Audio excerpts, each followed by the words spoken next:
फरवरी 1928 को जब Simon commission Bharat आया तो इसके विरोध में पूरे देश में आग भड़क उठी और लोग विरोध करने लगे। लाला लाजपत राय इस विरोध का नेतृत्व कर रहे थे, लेकिन 30 फरवरी 1928 को एक बड़ी घटना घटी जब अंग्रेजों द्वारा लाला लाजपत राय को लाठी डंडों से इतना मारा गया कि उनका शरीर ये झेल नहीं सका, जिसकी वजह से 17 नवंबर 1928 को लाला लाजपत राय शहीद हो गए। इस घटना ने देश के क्रांतिकारियों को झकझोर कर रख दिया था। उसी समय भगत सिंह ने ये ठान लिया था कि बदला तो हम लेकर रहेंगे। भगत सिंह का जन्म एक किसान परिवार में 27 सितंबर 1907 को हुआ था। ये बचपन से ही क्रांतिकारी विचारों के थे। लाला लाजपत राय की मौत की बदला लेने के लिए भगत सिंह, राजगुरु और सुखदेव ने एक प्लान बनाया और 17 दिसंबर 1928 को तीनों प्लान के तहत पुलिस हेडक्वार्टर पहुंचे। लेकिन उस वक्त स्कॉट की जगह पर assistant superintendent of police John Peterson आ गया। उन्हें लगा कि यही स्कॉट है, इसलिए उन्होंने उसे वहीं गोली से मारकर ढेर कर दिया। 12 जून 1929 ये वो समय था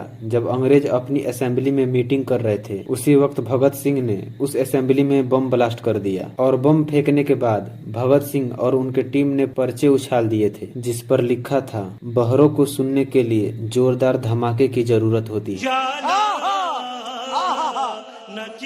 10 जुलाई 1929 ये वो समय था जब सैंडर्स की हत्या की सुनवाई हुई और 7 अक्टूबर 1930 को इस केस में भगत सिंह, सुखदेव और राजगुरु को फांसी की सजा सुनाई गई। अब सवाल ये आता है कि गांधी जी उस समय उन्हें बचा सकते थे, और हाँ तो क्यों नहीं बचाया। ये सवाल करने के साथ ही हमें ये भी पूछना पड़ेगा कि गांधी जी उस वक्त थे कौन। गांधी जी ना तो भारत के वायसराय थे, ना ही राष्ट्रपति या प्रधानमंत्री जैसी संवैधानिक पद पर थे। उस वक्त गांधी जी खुद अंग्रेजों के खिलाफ आंदोलन कर रहे थे। 7 अक्टूबर 1930 को भगत सिंह, राजगुरु और सुखदेव को फांसी की सजा सुनाई गई थी और उनकी फांसी के लिए 24 मार्च 1931 की तारीख रखी गई थी। इसी बीच भूख हड़ताल की वजह से भगत सिंह और उनके साथी काफी लोकप्रिय हो गए। उस समय गांधी जी भारत के लिए बड़ा चेहरा बन गए थे। ऐसे में लोगों को यह उम्मीद थी कि वो इस मामले में कुछ करेंगे, और ऐसा हुआ भी। 17 फरवरी 1931 ये वो समय था जब गांधी जी और इरविन के बीच समझौता हुआ कि सभी कैदियों को छोड़ दिया जाए, लेकिन इरविन नहीं माना। उसने सिर्फ राजनीतिक कैदियों को ही रिहा किया,